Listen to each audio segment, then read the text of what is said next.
Hello everybody and welcome. In this video I'm going to show you how to check battery level for your earbuds QCY Buds ANC on your iPhone.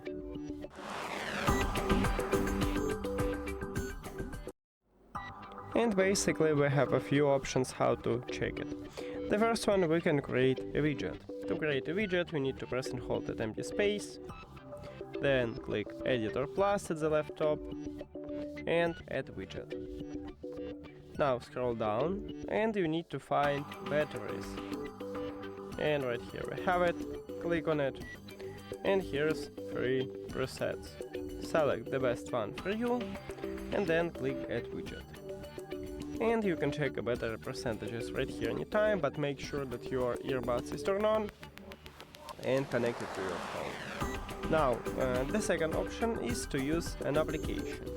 Open QCY application, and of course you need to add your earbuds to the application. If you don't know how, you can check a video at this channel, and then you can check the battery percentages for the left and right earbuds. And that's it. Thank you for watching this video. If you found it helpful, please consider subscribing to the channel and leave the like on the video. See you later.